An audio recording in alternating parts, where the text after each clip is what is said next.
levántate, no eres una víctima. Dile al que está a tu lado, hey, levántate, no eres una víctima. Ahora dile al otro que has marginado la primera vez, oye, tú también, levántate, no eres una víctima. Algunos de los que están aquí llevan demasiado tiempo estancados en un hábito, una relación, un problema, una circunstancia, y llevan tanto tiempo estancados en esa realidad que han llegado a creer que es su normalidad. Quizá ya no se acuerdan de una vida diferente, pero cada vez que tienen la oportunidad de escuchar el susurro de la voz de Dios, escuchan al cielo decir, hey, yo no te creé para esto. Esta mañana quiero hablar a aquellos que saben que no están donde deberían estar, que llevan demasiado tiempo estancados en algo que es mediocre, que saben que se están arrastrando cuando en realidad Dios los creó para las alturas. Para todos ellos es este mensaje, porque esta mañana es la mañana de salir del estancamiento. Ahora quiero ser muy claro desde el principio y te voy a dar la respuesta de este mensaje, no al final, sino desde el primer momento. La razón por la cual estás estancado no es por una circunstancia fuera de ti, tanto como es por un sistema de pensamientos dentro de ti. Lo voy a volver a decir. Quizá muchos de los que están aquí piensen que lo que los mantiene estancados es una circunstancia externa a ellos, pero en realidad lo que te está manteniendo estancado es una realidad interna dentro de ti. Hermano, hermana, las peores cárceles en la vida no están hechas de barrotes de hierro. Las peores cárceles en la vida están hechos de pensamientos. Y hay algunos aquí que llevan demasiado tiempo encarcelados en un sistema de pensamiento que hoy vamos a llamar la mentalidad de víctima. Y hoy vamos a ser libres de esa cárcel. ¿Estás listo? Acompáñame a la escritura, al Evangelio de Juan, capítulo 5, versículos 1 al 11. Dice así: después de estas cosas había una fiesta de los judíos y subió Jesús a Jerusalén. Y hay en Jerusalén, cerca de la puerta de las ovejas, un estanque llamado en hebreo Betesda, el cual tiene 5 pórticos. En estos yacía una multitud de enfermos, ciegos, cojos y paralíticos que esperaban. ¿Qué hacían? ¿Qué hacían? Esperaban el movimiento del agua.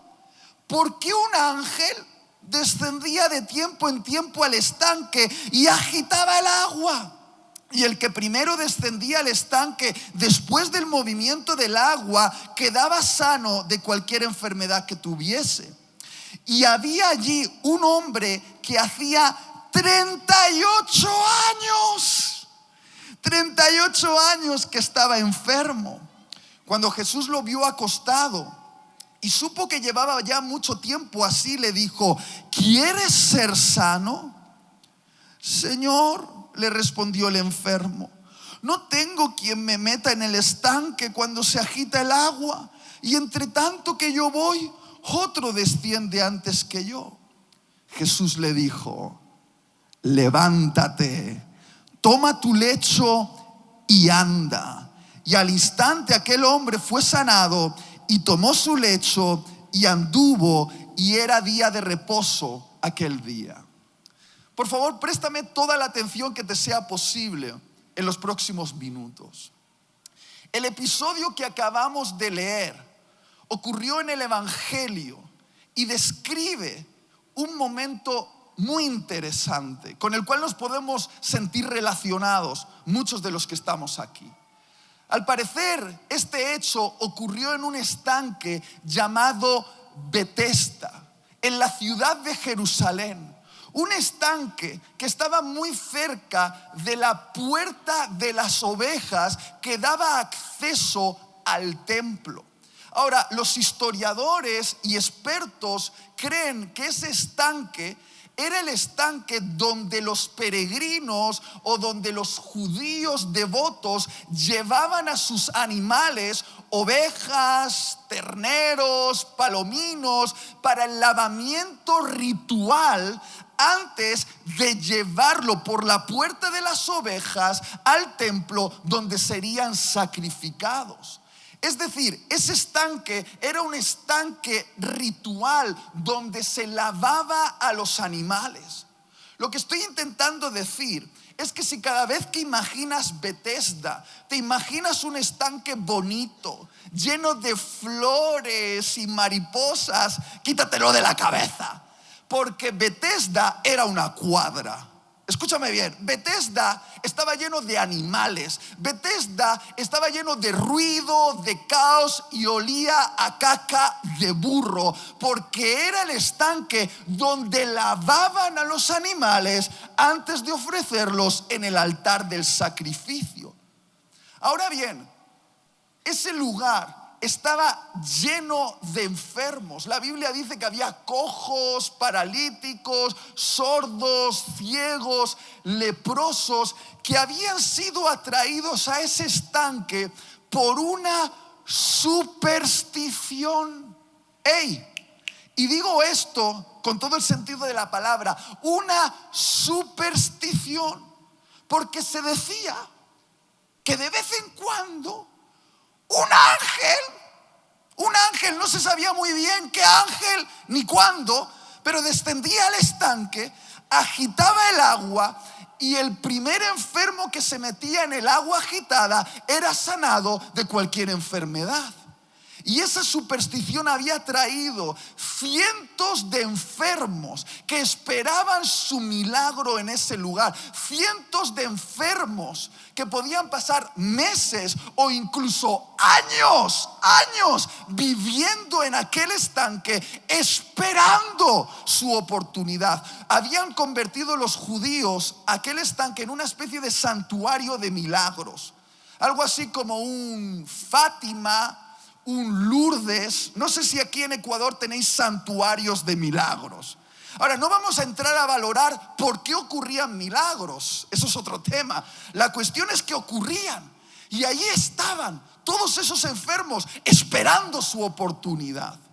Había tantos enfermos en aquel lugar, viviendo en aquel lugar, que se habían construido, dicen los historiadores, sus casetas, sus zonas donde dormir, comer y hacer sus necesidades, porque literalmente vivían en el estanque.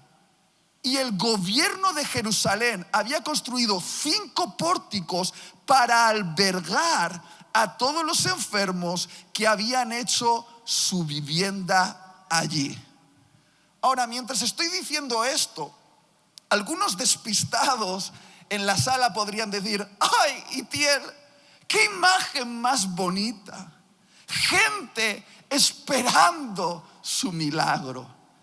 Pero querido, querida, lo que estamos contemplando aquí no es una preciosa imagen de esperanza. Lo que estamos viendo aquí es una multitud de enfermos tirados alrededor de un estanque como víctimas, esperando que un golpe de suerte les cambie la vida. Lo voy a volver a decir. Lo que estamos viendo en esta historia es una multitud de enfermos tirados alrededor de un estanque como víctimas, esperando que un golpe de suerte les cambie la vida. Yo no veo una bonita imagen de esperanza. Lo que yo veo aquí es una multitud de enfermos estancados en un estanque. De hecho, la Biblia dice que había un hombre que llevaba 38 años estancado en ese estanque. Escúchame bien, no 1, no 2, no 3, 38 años viviendo en ese estanque, esperando su milagro. Ahora, yo me imagino que cuando llevas 38 años en un lugar, aunque ese lugar sea incómodo, mediocre y sucio, hasta le coges un poquito de cariño. Qué fácil es acostumbrarnos, escúchame, a la mediocridad. Qué fácil es acostumbrarnos a una vida insignificante. Qué fácil es hacer de un basurero nuestro hogar. Yo me imagino que cuando alguien lleva 38 años en un lugar, se vuelve alguien importante, porque tú puedes ser importante en medio de los mediocres, seamos claros. Y yo imagino que cuando un enfermo nuevo llegaba al estanque, le decían: oye, habla con el para. Él lleva 38 años en el lugar, se sabe las normas del sitio. Me imagino que el para ya tenía su nombre, su reputación, lo respetaban, conocía las historias, quizá incluso arrastrándose había logrado un buen lugar, un buen puesto, una buena posición en el estanque. Era el para. El para llevaba 38 años allí. Qué fácil es acostumbrarnos a una vida insignificante. Ahora, quiero ser claro. Y Carlos, me vas a perdonar por hacer esta comparación, pero no lo puedo evitar. Cuando yo pienso en este estanque llamado Bethesda, no puedo evitar pensar que se parece demasiado a nuestras iglesias. De hecho, Bethesda en arameo se puede traducir al español como casa de misericordia. Y dime una cosa, ¿qué es la iglesia sino una casa de misericordia? Y no es cierto que a veces la iglesia se parece mucho a ese estanque de Bethesda, con una multitud de enfermos tirados en una silla, domingo tras domingo tras domingo, esperando que quizá en un culto, en una celebración, en un evento especial, algo sobrenatural ocurra. Un ángel aparezca en la sala, agite el agua y su vida cambie para siempre.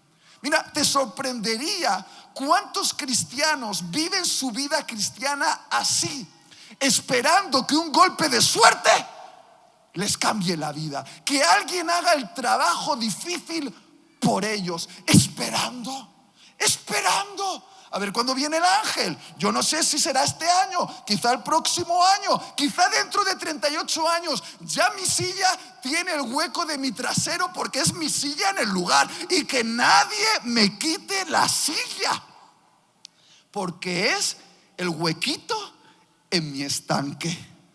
Hay gente que está esperando un milagro que resuelva el problema que tiene con su esposo o con su esposa. Gente esperando una bendición financiera especial que les haga salir de ese ciclo de deudas en el que se han metido. Gente esperando una unción cósmica que les haga adelgazar 15 kilitos. Gente esperando que llegue el profeta y que les diga lo que tienen que hacer con sus vidas. Gente esperando. Gente que dice: yo sé, tengo fe, un día estaré en la reunión y algo mágico ocurrirá. Un ángel agitará la atmósfera y mi vida será diferente. Querido, ¿sabes cómo se llama eso? Cristianos con una superstición. Lo voy a volver a decir. Cristianos con una superstición. Porque seamos claros, quizá lo que tú llamas fe no es más que una versión religiosa de la superstición. Tú estás esperando que algo externo arregle el problema que tú tienes la responsabilidad de arreglar. Y eso se llama misticismo, superstición y gente que hace brujería cristiana. Escúchame, llevo tanto tiempo en Bethesda. A mi mamá solo le faltó parirme en la banca de una iglesia. Entiéndeme, yo he crecido aquí, en este contexto, para saber que los cristianos somos bien supersticiosos. Nosotros tenemos nuestras versiones religiosas de todo. Por ejemplo, el tarot. Nosotros abrimos la Biblia y a ver qué me dice el Señor. Nosotros tenemos nuestras versiones religiosas de la medallita de la suerte. Nos vamos a Jerusalén y compramos piedras mágicas, besamos el muro y nos metemos en el agua. Algo mágico va a pasar. Nosotros tenemos nuestras declaraciones de esas para manifestar cosas. Son como palabras mágicas que usamos y que si las decimos parece que algo va a pasar por decir la palabra así. Tenemos nuestra versión de todo esto. Mira, yo no sé, Carlos, pero tú has estado atendiendo a muchas personas como pastor. A mí me ha ocurrido cosas como estas. De repente alguien viene a la consejería pastoral y me dice: ¡Pastor! Ore usted por mí, que a usted Dios sí le escucha. Póngame la mano en la cabeza, pastor, para ver si Dios arregla mi matrimonio, porque estoy casado con un burro que no cambia, un marido que no da la talla. Ore usted por mí, pastor, para ver si Dios arregla mi matrimonio. Mira, querida, por mucho que yo te ponga la mano en la cabeza y te la agite así, tu matrimonio no va a cambiar hasta que tú no empieces a orar por tu marido y te conviertas en una intercesora por él y lo empieces a honrar como el líder del hogar y no a compararlo con otros hombres tratándolo como un burro, porque, querida, tienes el esposo que te fabricas. Algunos dicen: ¡Pastor! Estamos ungiendo las sillas vacías con aceite para que Dios las llene de almas. Mira, querido, querida, por mucho que unjas esa silla con aceite, por mucho que hagas una ensalada sobre la silla, esa silla vacía va a seguir vacía hasta que tú no tomes el compromiso de compartir tu fe valientemente con tu compañero de trabajo, con tu compañero de colegio, con tu compañero de universidad, y salgas del secreto y te manifiestes como una persona de fe y los traigas a la iglesia. ¡Pastor! Me pongo 3 veces al día frente al espejo y declaro: soy próspero, soy próspero, soy próspero, para ver si Dios me ayuda a salir de esta locura de deudas. Mira, querido, por mucho que te pongas frente al espejo a declarar cositas, hasta que no cojas tu tarjeta de crédito y la cortes y dejes de gastar dinero en estupideces y adquieras una disciplina de ahorro y buena mayordomía financiera, y por cierto, hasta que ya no dejes de ser un irresponsable en tu trabajo que te han despedido 5 veces, desgraciado, porque andas escuchando predicaciones en el trabajo, hasta que no seas responsable con tu trabajo y tu economía, no vas a salir de ese endeudamiento. Escucha, pastor, esta me encanta. He comenzado un ayuno de 3 días solo de agua, para que la siervita que me gusta se enamore de mí. A ver, querido. Mira, no sé si sabes para qué sirve el ayuno, pero el ayuno no es una especie de negociación que tú haces con Dios dejando de comer para que Él le lave el cerebro a la chica que te gusta para que se enamore de ti. El ayuno tiene que ver con doblegar tu carne, vivir en el espíritu. Si tú quieres conquistar a la chica que te gusta, ¿qué tal si te aseas un poquito, te lavas los dientes, te pones guapo y le declaras tu amor? Eres valiente, la invitas a cenar y pagas tú, tacaño, pagas tú. No sé si me estoy explicando. ¿Qué es lo que hace esto? Todo este tipo de supersticiones cristianas, ¿qué generan? Generan cristianos sin responsabilidad. Lo voy a volver a decir. Generan cristianos sin responsabilidad. Tú le pides a Dios un milagro y a Dios le encanta darte una responsabilidad. Tú quieres que Jesús te dé un resultado y a Jesús le encanta impulsarte a un proceso transformador en tu vida. Tú quieres que el Espíritu Santo lo haga por ti y el Espíritu Santo dice, lo vamos a hacer juntos. Lo que estoy intentando decir es que claro que Dios quiere darte un milagro, pero no lo quiere hacer sin tu responsabilidad.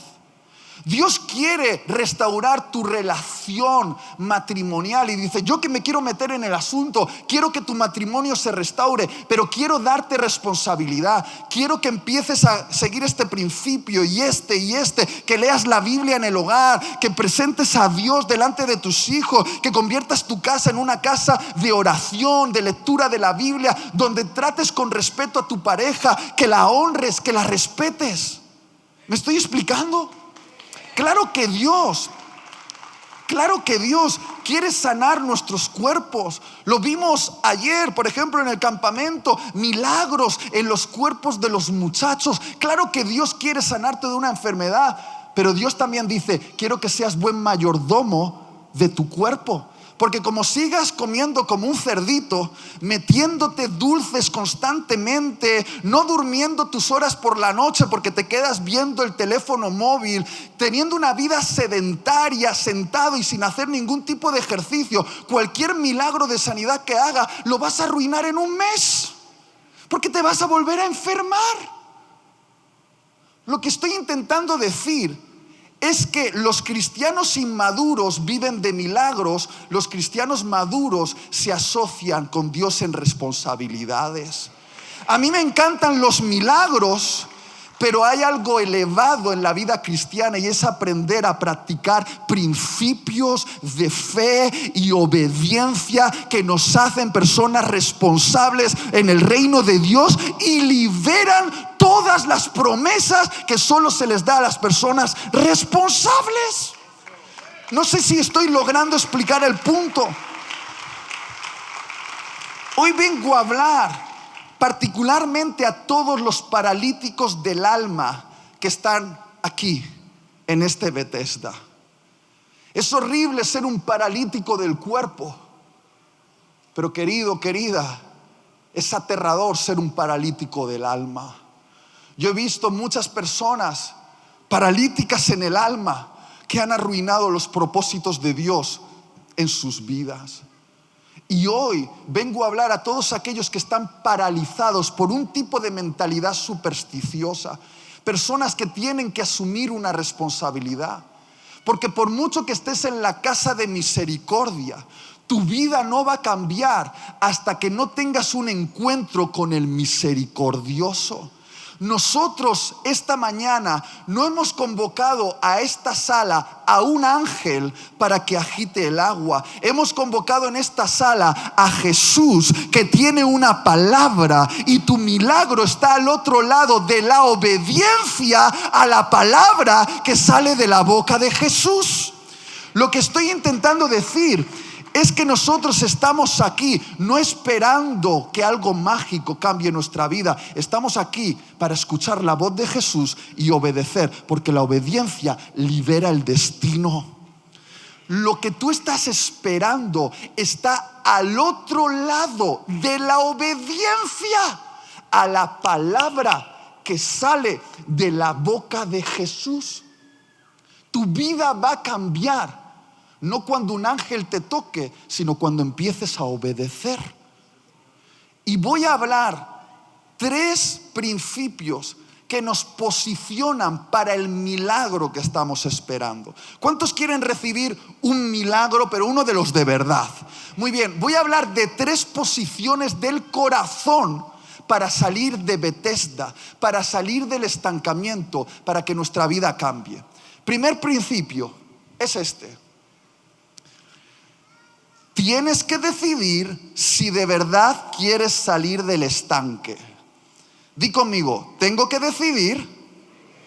No te escucho. Tengo que decidir si de verdad quiero salir del estanque. Jesús le pregunta al paralítico en el versículo 6, ¿quieres ser sano? A ver, Carla, a ver, perdóname, pero ¿no te parece una pregunta un poco extraña? Casi una pregunta ofensiva para hacerle a un tipo que lleva 38 años en ese estanque viviendo, esperando su milagro. Va Jesús y le pregunta, oye, muchacho, ¿quieres ser sano? Ahora, me he dado cuenta de algo acerca de Jesús. Él es experto en hacer preguntas que ofenden nuestra razón, pero que revelan nuestro corazón. No hay pregunta que nos haga Jesús, por muy extraña que parezca, que no tenga el objetivo de revelar algo que quizá estaba oculto dentro de nosotros.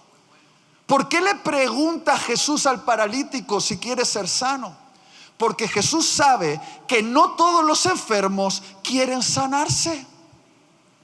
Jesús sabe que no todos los que están estancados quieren salir del estancamiento. ¿Por qué? Porque el estanque, aunque es mediocre, es cómodo. Y hay gente que prefiere la comodidad del estancamiento que la incomodidad de una vida responsable.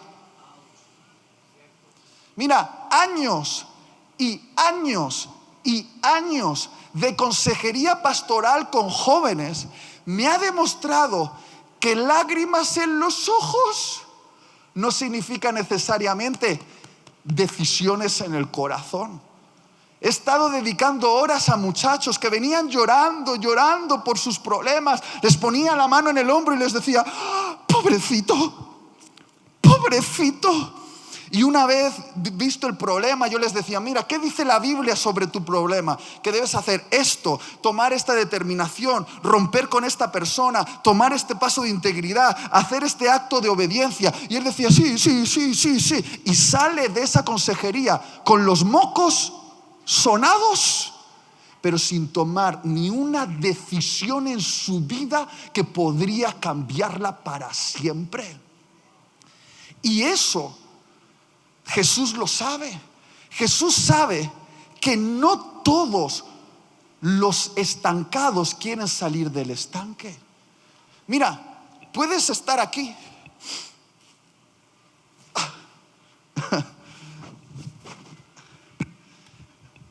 y decir, no es gran cosa, pero es mi cosa. Yo sé que no se ve muy impresionante, ¿no? Pero es mi rinconcito. Aquí están mis cositas. Yo me conformo con poca cosa, porque más vale lo malo conocido. Aquí también tenéis ese refrán, ¿verdad?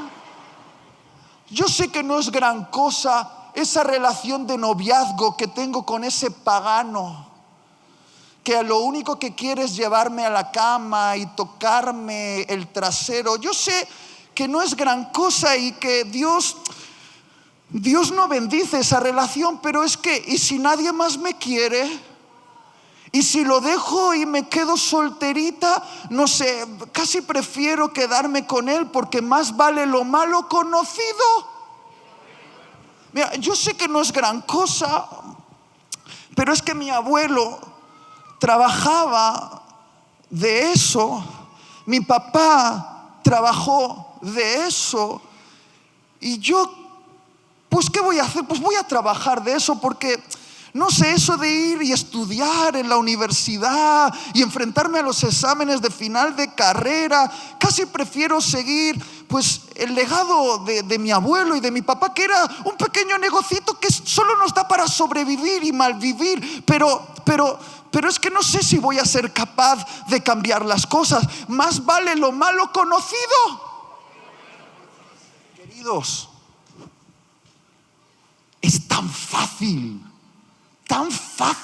acostumbrarse a la mediocridad. Es tan fácil que el basurero se convierta en tu hogar. Es tan fácil pasear por las calles de Ecuador y ver ciertas cosas que no deberían ser así y creer que son la normalidad, cuando no son la normalidad. Nos acostumbramos a la mediocridad muy fácil. ¿Por qué? Porque la mediocridad puede convertirse en nuestra comodidad. Y hay gente tan aferrada a un problema viejo que no tiene manos para agarrar una solución nueva. Hay gente que prefiere la comodidad de su estancamiento que la incomodidad de una vida responsable, obedeciendo a Dios y tomando decisiones difíciles. Por eso Jesús preguntó a aquel hombre y nos pregunta esta mañana a nosotros: ¡hey! ¿De verdad queréis cambiar? Ay, es que vengo a la iglesia. No, que vengas a la iglesia y que tengas un huequecito en el estanque no significa que quieras salir del estancamiento. ¿De verdad quieres cambiar? Y hay algunos aquí que dicen: Itiel, es que yo no puedo cambiar. No es verdad. Todos podemos cambiar. Escúchame bien.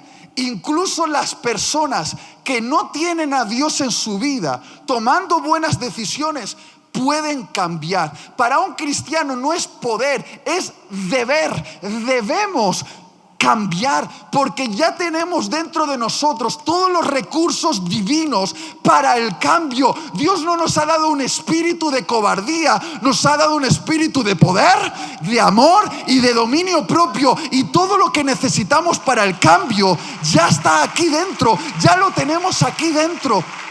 Dice: no puedo cambiar, no puedo cambiar. Sí puedes cambiar, sin vergüenza, puedes cambiar. Solo que no quieres cambiar. Y a veces Dios, que nos ama tanto, nos permite experimentar lo que yo llamo el efecto cerdo, para convencernos para cambiar. ¿Qué es el efecto cerdo? El efecto cerdo es aquello que vivió el hijo pródigo y que lo impulsó al cambio. Fue tocar fondo. Fue, siendo un heredero que tenía una gran riqueza, convertirse en un mendigo, peleándose con unos cerdos para comer unas algarrobas. Y cuando estaba ahí en el fondo, en la mediocridad, la Biblia dice que abrió los ojos y dijo: ¿qué estoy haciendo aquí? Yo, aunque me he portado mal, mi padre es bueno y hasta los siervos viven bien en su casa. Voy a regresar a la casa de mi padre, voy a cambiar mi vida. Y se demuestra que en ese momento él hizo lo único que se esperaba de él: dar un paso de obediencia, un paso de arrepentimiento, un paso de regreso a casa. Y un paso de regreso a casa cambió la vida de aquel hombre para siempre. Un paso, demostrando que siempre pudo cambiar, siempre pudo dar ese paso, solo que no quiso hacerlo hasta que se quedó sin nada. Y hay personas aquí que necesitan quedarse sin nada para cambiar, y eso es triste. Yo recuerdo un muchacho con el cual en su soltería estuve hablando acerca de su adicción a la pornografía. Yo le dije: te entiendo, yo he estado ahí, pero tienes que hacer esto y esto para cambiar. Pero él solo lloraba, pero no hacía nada. Tuvo un noviazgo y yo le dije: querido, arregla tu adicción a la pornografía antes de casarte. Y él dijo: no, cuando me case ya se solucionan mis problemas. Querido, por mucho que te cases, no se solucionan tus problemas, te los llevas a la boda. Y el tipo siguió consumiendo pornografía casado, hasta que una vez su esposa descubre el historial de navegación y escandalosamente grita: ¡ah! Y él dice: ¿qué pasa? Y yo digo: ¿qué me has hecho? ¿Qué estás viendo? Y llamaron y nos convocaron para una reunión pastoral de consejería y empezamos a hablar. Él estaba llorando, ella estaba llorando, y ella decía: cariño, si tú haces lo que tienes que hacer, yo te voy a apoyar, te voy a ayudar, voy a ser tu guardiana, estoy aquí. Y él dijo: vale. Y le dije: haz esto y esto. ¿Y sabes lo que hizo? Nada. No hizo nada. 6 meses después, su esposa lo volvió a descubrir y fue suficiente.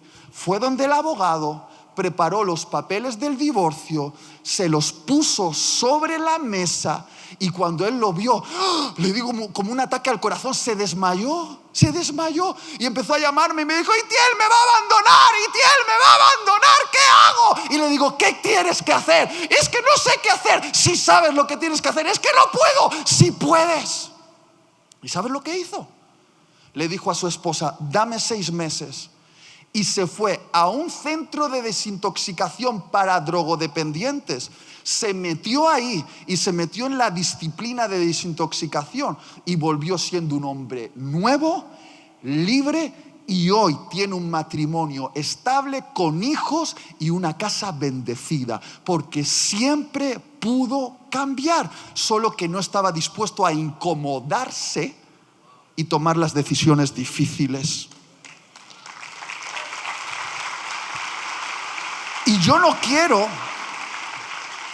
que tú tomes una decisión difícil cuando estés a punto de colapsar en el matrimonio. No quiero que tomes la decisión difícil cuando el médico te diga: mira, esas manchas en el pulmón son cáncer. No quiero que tomes la decisión difícil cuando tengas un accidente por hacer lo que no debes hacer. Me gustaría que tomases la decisión difícil hoy, porque sabes que es lo correcto, porque sabes que te va a catapultar a la vida que Dios te ha llamado para vivir. Segundo paso para el milagro. Son 3 y terminamos. ¿Alguien me ayuda al piano, por favor? El segundo paso para tu milagro es: tienes que renunciar a la mentalidad de víctima. Di conmigo: tengo que renunciar a la mentalidad de víctima. Jesús le pregunta, versículo 6, ¿quieres ser sano? ¿Y qué responde el paralítico en el versículo 7? No tengo quien me meta en el estanque cuando se agita el agua, y entre tanto que yo voy, otro desciende antes que yo. ¿Pero qué te ha preguntado Jesús, alma en pena? ¿Qué te ha preguntado Jesús? ¿Qué te ha preguntado? ¿Te ha preguntado por qué no eres sano? No, te ha preguntado si quieres ser sano, demostrando que la parálisis en aquel hombre ya no estaba en su cuerpo solamente, sino que había llegado a su mente. Él literalmente dice: no tengo quien me meta en el estanque cuando se agita el agua, y entre tanto que yo voy, otro desciende antes que yo. Es decir, nadie me ayuda, otros me lo impiden. Nadie me ayuda, otros me lo impiden. En resumen, estoy así por causa de otros. ¿Sabes cómo se llama decir que estás así por causa de otros? ¿Sabes cómo se llama eso? Mentalidad de víctima. No, es que yo estoy así por causa de otros. Nadie me ayuda, otros me lo impiden. Y lo que voy a decir ahora es algo que me hace perder amigos, pero créeme que es algo que a mí me cambió la vida. Y es que existe una diferencia entre la culpa y la responsabilidad. Y es muy posible que tú no tengas la culpa de tus circunstancias, pero sí tienes la responsabilidad de hacerte cargo de ellas. Lo voy a volver a decir. Muy probablemente tú no tienes la culpa de tus circunstancias, pero sí tienes la responsabilidad de hacerte cargo de ellas. Mira, tú no tienes la culpa. No tienes la culpa, y que jamás nadie te diga lo contrario. No tienes la culpa del abuso sexual que recibiste cuando eras una niña. Tú no tienes la culpa de que aquel hombre que debía haberte protegido, que quizá era un hombre de la familia, aprovechase el momento para robarte la inocencia y dejar una marca en tu alma con la cual has estado luchando durante años. Tú no tienes la culpa de eso, por favor. Que nadie te diga lo contrario, no tienes la culpa. Pero sí tienes la responsabilidad, en medio de tu ruptura interior, de tomar todos los recursos valiosos que el Evangelio te da y que la Iglesia Casa de Fe pone a tu disposición, como los encuentros, como los discipulados, como las consejerías, para sanar la herida en tu alma, para sacar el odio, el rencor y la amargura y transformarlo en gracia. No tienes la culpa del abuso, pero sí tienes la responsabilidad de asumir el proceso de tu sanidad y de tomar todos los recursos que Dios te da para ser sana. Sí tienes la responsabilidad de eso. Escucha, tú no tienes la culpa de que cuando eras un muchachito joven, enamorado de aquella mujer, te entregases sin barreras y sin límites, sin saber que ella tenía otros 3 muchachos con los cuales estaba coqueteando y solo te quería a ti para sentirse mejor ella. Te rompió el corazón, jugó contigo y te hizo pedazos. Eras un jovencito y tú no tienes la culpa de que esa mujer te partiese el corazón. No tienes la culpa. Pero sí tienes la responsabilidad hoy de no perpetuar un ciclo de romper corazones. Sí tienes la responsabilidad de convertirte en un hombre que trate con dignidad a las otras mujeres, que no se escude diciendo: es que a mí una mujer me rompió el corazón, pues yo rompo el corazón de las mujeres. Sí tienes responsabilidad de ser un hombre que trate con dignidad a las otras mujeres, que las trate con honor, que proteja sus corazones, porque ese es el principio de Dios. No tienes la culpa de que te rompiesen el corazón, pero sí tienes la responsabilidad de ser un hombre que proteja el corazón de los demás. Sí tienes la responsabilidad de eso. Claro, tú no tienes la culpa de haber crecido en un Ecuador complicado, política y económicamente. Claro que no tienes la culpa del lugar donde has nacido y de la situación política y económica en la que has nacido, con gobiernos corruptos, con bandas, narcotraficantes, situaciones complicadas. Tú no tienes la culpa de haber crecido en un país que, pudiendo ser rico, a veces está en pobreza por causa de la corrupción de otros. Claro que tú no tienes la culpa de eso, pero sí tienes la responsabilidad ahora de tú hacer la diferencia.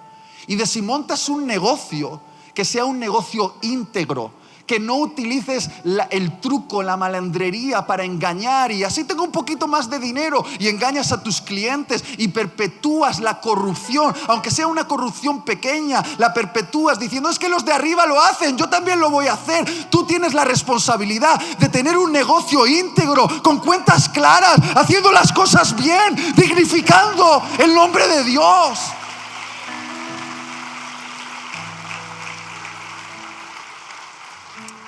Pero eso de echar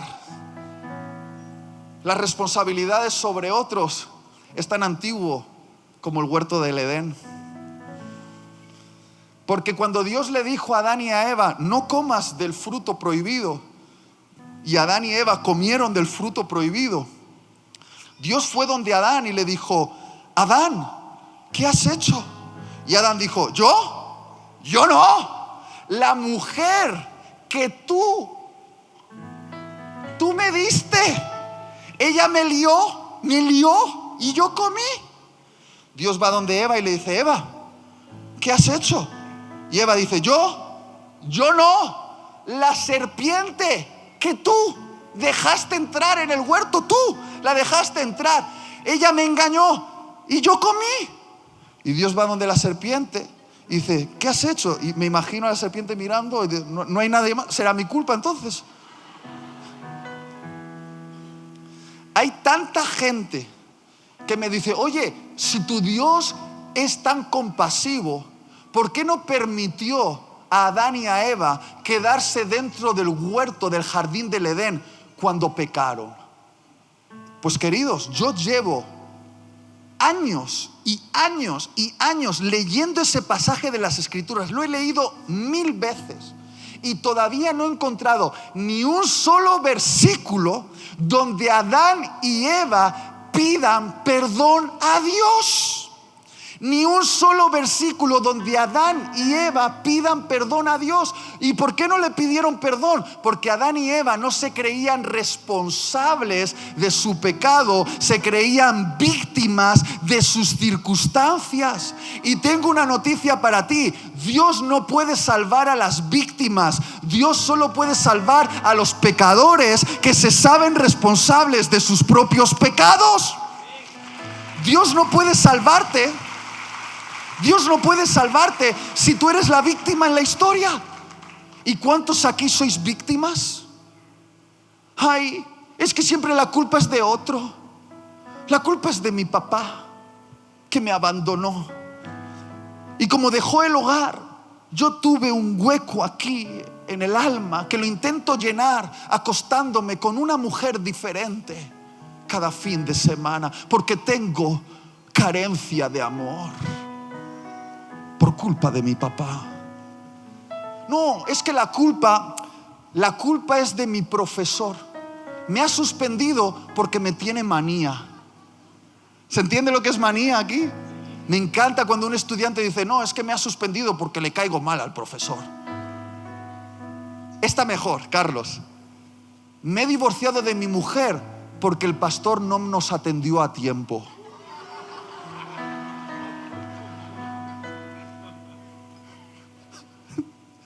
Lo dicen de verdad. Y si no, pues siempre le puedes echar la culpa al gobierno de izquierda, o al gobierno de derecha, o a los españoles imperialistas que vinieron aquí. Escucha, podemos echarle la culpa a quien tú quieras. Se hace política con victimismo. Ahora los maleantes son pobrecitos. Pobrecitos, es que crecieron en familias desestructuradas, matan gente, pero pobrecitos. Aniñando una sociedad porque no asume responsabilidades, aniñándola, infantilizándola.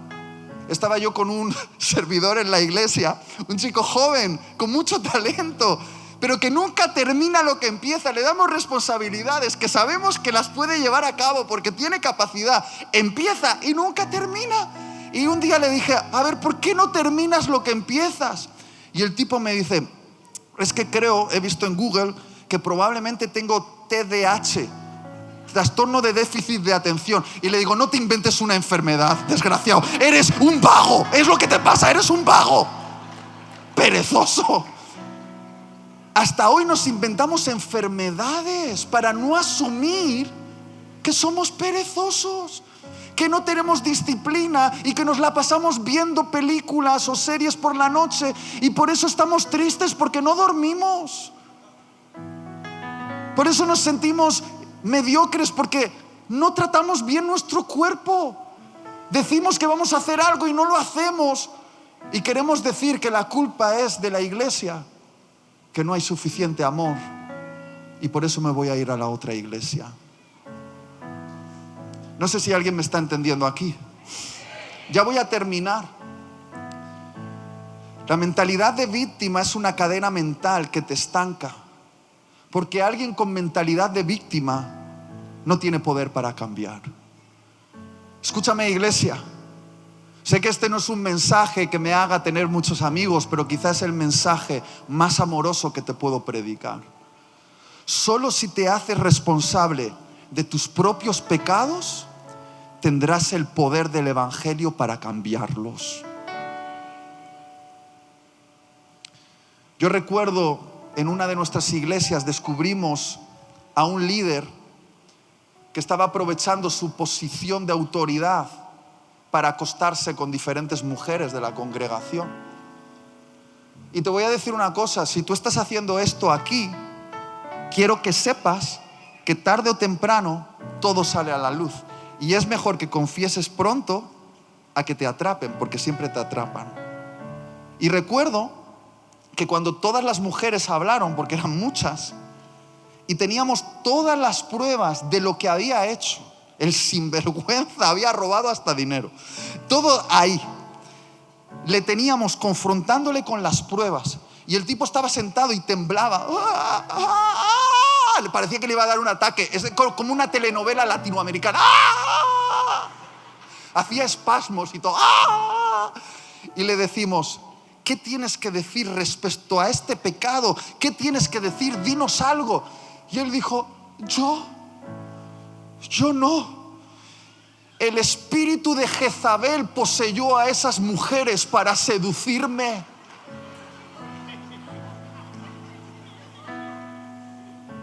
El espíritu de Jezabel poseyó a esas mujeres para seducirle. Escúchame una cosa.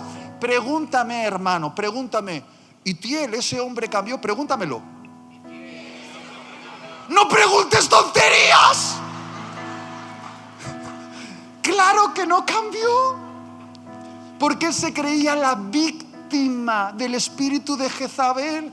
No se creía el responsable de su propio pecado. Y solo cambian los que se hacen responsables. Las víctimas crean realidades alternativas en su mente, se inventan cosas imaginarias, viven en una ilusión y se la creen. Y cuando tú vas a confrontarles, se ponen en modo víctima y dicen: es que no me amas, es que me confrontas porque yo no soy una persona amada, no me tratas con gracia. Y son tan manipuladores que no sabes cómo te convencen para que les pidas perdón. Dices: perdóname, no sé qué te he hecho, pero perdóname. ¿Pasa o no pasa? No seas uno de esos. No seas uno de esos. Termino. Ya lo he dicho como 5 veces eso de terminar, pero lo estoy pasando bien.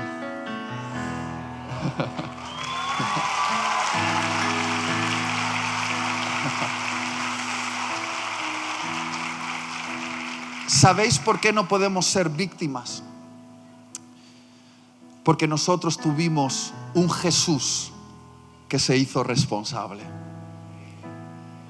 En un momento del Evangelio, Jesús le dijo a sus discípulos: queridos, ha llegado el momento de mi crucifixión. Van a venir a por mí, me van a llevar y voy a ser crucificado. Pero queridos, queridas, es necesario que esto acontezca. Debe ser así. Y cuando Pedro estaba escuchando esas palabras de Jesús, tomó a Jesús aparte, lo llevó a un rincón y le dijo: Jesús, no puede ser. No puedes morir. No puedes morir. Y le dice esta frase: Jesús, ten compasión de ti mismo. ¿Qué le dijo? Ten compasión de ti mismo y que esto no te acontezca. ¿Y qué le responde Jesús? Apártate de mí, Satanás. No le estaba hablando a Pedro, estaba hablando a una mentalidad satánica en la mente de Pedro. Le dice: mentalidad satánica, apártate de mí, porque tú no ves las cosas como Dios las ve. Y Jesús le dijo a Pedro, a sus discípulos, y nos está diciendo hoy a nosotros: queridos, queridas, yo no soy una víctima. ¿Qué pensáis? ¿Que yo soy víctima del imperio romano que viene con sus lanzas para apresarme? ¿Creéis que soy víctima de los fariseos que han conspirado en mi contra? Tengo algo que deciros: ellos no me llevan a la cruz, yo voy voluntariamente a la cruz. Yo abrazo esa cruz, yo la tomo en sacrificio por vosotros. Yo no soy una víctima. Yo me entrego, yo he decidido, yo tomo responsabilidad de tomar una cruz, no por mi pecado, sino por tu pecado, por tu pecado, por tu pecado, por tu pecado. Jesús dijo: yo abrazo una cruz, no como una víctima, sino como alguien que es capaz de hacerse responsable del pecado que no ha cometido. Del pecado que no ha cometido. Abrazo esa cruz y la abrazo por vosotros. No soy una víctima, Soy alguien que cambia las cosas. Y para cambiarlas, alguien tiene que abrazar una cruz. Porque si Jesús hubiese tenido autocompasión de sí mismo, si hubiese tenido autolástima, si hubiese tenido mentalidad de víctima, si hubiese escondido y no hubiese ido a la cruz, ¿y dónde estaríamos tú y yo? Perdidos en una densa oscuridad eterna. Pero porque Jesús abrazó la cruz de la responsabilidad por el pecado que no cometió, tú y yo hoy somos libres. Y si seguimos a un Jesús que no fue una víctima, sino que se hizo responsable y abrazó la cruz, nosotros no tenemos excusa. Tenemos que abrazar nuestras cruces y decir: quizá yo no tengo la culpa de esta cruz, no la tengo, pero la abrazo y me hago responsable.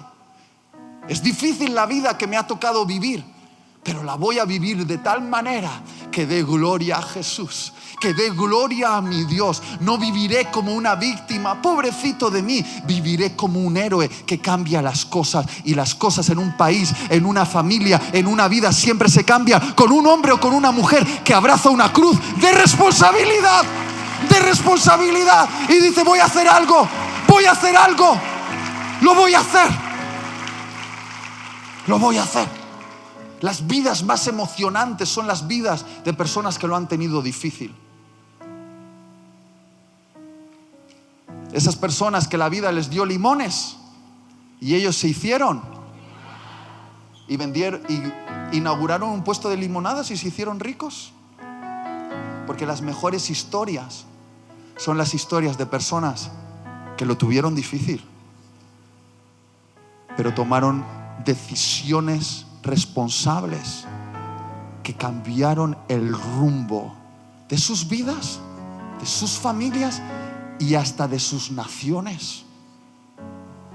Y quizá tú hoy estás llorando porque la vida está difícil. Y te voy a decir una cosa: se vale llorar. Yo también lloro, soy un llorón.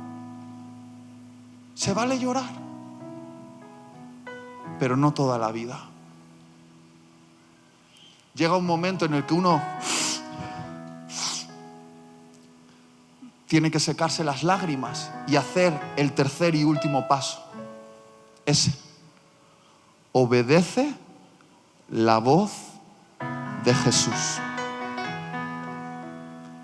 Jesús le dijo al paralítico: levántate,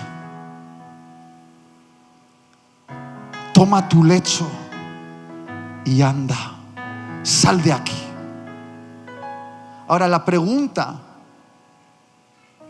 esta mañana es: ¿puede un hombre que lleva 38 años paralizado levantarse? ¿Pueden huesos y músculos que no han sido usados durante 38 años sostener el peso de un hombre? ¿Pueden? No pueden. Entonces, ¿cómo aquel hombre que no podía levantarse se levantó? ¿Qué lo sostuvo en pie? Lo que sostuvo en pie a aquel hombre no fueron sus músculos, no fueron sus huesos que estaban atrofiados. Lo que sostuvo en pie a aquel hombre fue la palabra que salió de la boca de Jesús. Fue el levántate, el levántate del creador del universo, de aquel que en Génesis capítulo 1 dijo: sea la luz, y la luz se hizo. Aquel cuya palabra mantiene unido cada átomo de la creación es aquel que habla y crea, el que le dijo: levántate. Y ese levántate fue suficiente para sostener a un hombre que no tenía huesos ni músculos, estaban atrofiados, pero la palabra que sale de la boca de Jesús, cuando es obedecida con fe, opera a nuestro favor y nos sostiene. Y yo sé que tú dices: yo no puedo hacerlo. Porque Jesús te está diciendo perdona y tú dices yo no puedo perdonar. Jesús te está diciendo sal de ahí y dices ¿dónde voy a ir? Jesús te está diciendo toma esta decisión y dice no sé hacerlo. Pero cuando uno obedece a la voz de Jesús, esa obediencia libera todo el poder contenido en la palabra de Jesús y te sostiene y caminas sobre lo imposible y dices yo no podía perdonar pero estoy perdonando, yo no podía salir de aquí pero estoy saliendo, yo no podía hacer esto pero lo estoy haciendo. Porque cuando obedeces, aunque parezca una locura, cuando obedeces todo cambia. Pero entiende esto, dice la Biblia que no solo le dijo levántate, le dijo también toma tu lecho y vete de allí. ¿Por qué le dijo toma tu lecho y vete de allí? ¿Por qué no le dijo solo levántate y ya? ¿Por qué le dijo llévate el lecho de allí, llévatelo? ¿Por qué se lo dijo? Porque Jesús sabía que si el hombre dejaba su lecho en el lugar, la tentación de regresar a lo conocido iba a ser demasiado fuerte. Porque cuando uno toma decisiones difíciles, tiene la tentación de regresar a la comodidad de la mediocridad. Y Jesús le dijo, no, quita el lugar de donde no perteneces. Tú ya no formas parte de esto, ya no formas parte de eso. Quita toda posibilidad de regresar atrás. Quita el lecho porque tú ya no formas parte de esto. Tú formas parte de los que caminan, no de los que están tirados en un estanque. Por esa razón tu obediencia requiere un acto valiente. Es lo que llamamos prenderle fuego al lecho. Para prenderle fuego al lecho, a veces uno tiene que hacer una llamada difícil y decir, ya no volvemos a hablar. A veces significa entrar en tu teléfono y borrar un teléfono móvil que no debería estar ahí. A veces significa entrar a la red social y eliminar esa cuenta falsa que solo tú conoces y que la usas para lo que no deberías usarla. A veces significa tomar una caja debajo de la mesa o debajo de la cama que contiene recuerdos que no deberías mantener y prenderle fuego. El cambio implica un acto incendiario. Hay que prenderle fuego a algo.